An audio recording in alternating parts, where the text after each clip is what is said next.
അസ്സലാമു അലൈക്കും. Hi all. ഇന്ന് ഏർലി മോർണിംഗ് കിച്ചണിൽ ഇറങ്ങിയിട്ടുണ്ട്. എന്താണെന്നല്ലേ, ഇന്ന് എനിക്ക് മോളുടെ മീറ്റിംഗ് ഉണ്ട് കേട്ടോ. നോളജ് സിറ്റി വരെ ഒന്ന് പോകാനുണ്ട്. അടിവാരത്താണ്, ഇവിടുന്ന് അത്യാവശ്യം നല്ല ദൂരമുണ്ട്.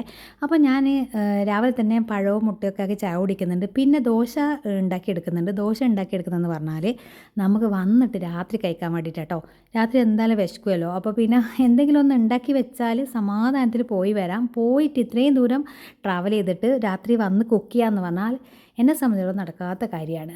പിന്നെ ഫിഷൊന്നും കട്ട് ചെയ്തേയില്ല. കണ്ടിന്യൂസ് ആയിട്ട് കല്യാണം സൽക്കാരം തന്നെ ആയതുകൊണ്ട് നമുക്ക് ഒന്നിനും സമയം കിട്ടുന്നില്ല. തലേ ദിവസം ഒന്നും ചെയ്തെടുക്കാൻ എനിക്ക് സമയം കിട്ടിയില്ല. രാത്രി ഫംഗ്ഷന് പോയതായിരുന്നു. അപ്പോൾ പിന്നെ ഒന്നിനും സമയമില്ല. അപ്പോൾ ഞാൻ ദോശ രാത്രിയേക്ക് ചുട്ടെടുക്കുന്നതാണ്. ഞാൻ ഒട്ടും തേങ്ങ ചേർക്കാതെ കേട്ടോ ചുട്ടെടുക്കുന്നത്. കാരണം പച്ചരിയുടെ സെയിം അളവിൽ നമ്മളൊരു കപ്പ് പച്ചരിയാണ് എടുത്തത്. ആ ഒരു കപ്പ് തന്നെ നമ്മൾ ചോറും എടുക്കുന്നുണ്ട് കേട്ടോ. സെയിം അളവ് എടുത്തിട്ടാണ് ഞാൻ ചുട്ടെടുക്കുക. അപ്പോഴാണ് എനിക്ക് നല്ലപോലെ നന്നായി കിട്ടുന്നത് കേട്ടോ. അപ്പോൾ ഓരോരുത്തർ ഓപ്ഷൻ. ഞാനിപ്പോൾ അങ്ങനെയാണോ ചുടുന്നത്. ഇനിയിപ്പോൾ ഈ ഒരു ദോശയാകുമ്പോൾ നമുക്ക് ടെൻഷൻ അടിക്കേണ്ട ആവശ്യമില്ല. ചോറ് വെന്തതാണ്, പച്ചരിയാണ്, കേടായി പോകുന്നില്ല. ചുട്ട് വെച്ചിട്ട് പോവാം. ഇനി വേണമെങ്കിൽ ഫ്രിഡ്ജിൽ എടുത്ത് വെക്കാം. ഫ്രിഡ്ജിൽ വെച്ചാൽ പിന്നെ രണ്ടാമത് ചൂടാക്കൽ വലിയ ബുദ്ധിമുട്ടാണ്.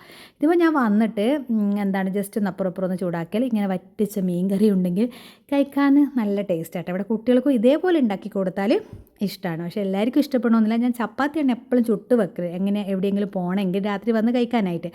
ഇന്ന് ചപ്പാത്തി ചുടാത്തതിനൊരു കാരണമുണ്ട്. കാരണം ദോശ ചുടുന്നതാണെങ്കിൽ അതിനിടയിൽ പോയി നമുക്ക് ക്ലീനിങ്ങിന് കുറച്ച് സമയം കിട്ടും. അങ്ങനെ ഞാൻ ക്ലീനിങ് ഒക്കെ കഴിഞ്ഞു. ദോശ ചുടുന്നതിൻ്റെ ഇടയ്ക്ക് നമ്മൾ ഫുള്ള് ക്ലീനിങ്ങും ഒക്കെ പാത്രം കഴുകലും അങ്ങനത്തെ കാര്യങ്ങളൊക്കെ കഴിഞ്ഞ് അതോടൊപ്പം ദോശ ചുടലും കറി ഒരു സൈഡിൽ ആവലും ഒക്കെ ഒരുമിച്ചങ്ങ് കഴിഞ്ഞ് കിട്ടിയിട്ടുണ്ട്. എല്ലായ്പ്പോഴും അങ്ങനെ കിട്ടണമെന്നൊന്നുമില്ല. ഇപ്പോൾ കുറച്ച് ദിവസമായിട്ട് എന്തോന്നറിയില്ല, ഭയങ്കര മടിയാണ് എനിക്ക് കാര്യങ്ങളൊക്കെ ചെയ്തെടുക്കാനായിട്ട്. ബെഡിൽ നിന്ന് എഴുന്നേക്കാൻ പോലും പറ്റുന്നില്ല. അങ്ങനെ എല്ലാം ക്ലീനിങ് ഒക്കെ ക്ലീനിങ് ചെയ്യാതെ പോയ വഴിക്കൊക്കെ ഒരു ടെൻഷനായിരിക്കും. അയ്യോ ചെയ്യാതെ വന്ന ഒരു കുറ്റബോധം പോലെ എനിക്ക് ഫീൽ ചെയ്യും കേട്ടോ.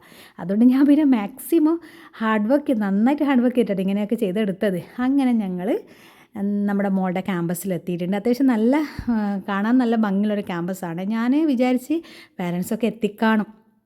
11 മണിക്കാണ് മീറ്റിംഗ്. നമ്മൾ ലേറ്റായി പോലും അങ്ങനെയൊക്കെ ടെൻഷൻ അടിച്ചുകൊണ്ടായിരുന്നു ഞാൻ വന്നിട്ടുണ്ടായിരുന്നത്. പക്ഷേ ഭാഗ്യം എനിക്ക് എല്ലപ്പോഴും ഒരു സ്കൂൾ മീറ്റിംഗ് ആയാലും ഫസ്റ്റ് എത്തണം. അതൊരു ഭയങ്കര ഒരു ഇതാണ്. കാരണം നമ്മൾ ലേറ്റായിട്ട് എത്തുമ്പോൾ നമ്മളെ പറ്റിയിട്ട് അവിടെയുള്ള സാറുമാരും വിചാരിക്കുമല്ലോ, ഓ ഈ പാരൻസോ ഇങ്ങനെ, പിന്നെ കുട്ടിയുടെ കാര്യം എന്താ പറയാനെന്നുള്ള. അപ്പോൾ കറക്റ്റ് ടൈം, ആ ഒരു പഞ്ച്വാലിറ്റി എന്ന് പറയുന്നത് വലിയൊരു ഇമ്പോർട്ടൻ്റ് ആണ്. പ്രത്യേകിച്ച് നമ്മളൊരു വിദ്യാഭ്യാസ സ്ഥാപനങ്ങളിൽ ചെല്ലുമ്പോൾ അവർക്ക് കൂടി നമ്മളൊരു ഇത് വരണമെങ്കിൽ നമ്മളൊരു പഞ്ച്വാലിറ്റി, അത് എനിക്ക് മെയിനാണ്.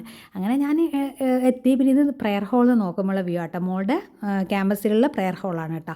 അപ്പോൾ ഓരോ ക്യാമ്പസിനും ഓരോ പ്രെയർ ഹാള്, ഓരോ പിന്നെന്താ പറയുക ക്യാൻറ്റീന്, അങ്ങനെയൊക്കെ തന്നെയാണ് ഇവിടെ. എല്ലാം കൂടി സെപ്പറേറ്റ് എല്ലാം കൂടി ഒരുമിച്ചിട്ടല്ല, സെപ്പറേറ്റ് ആണേ.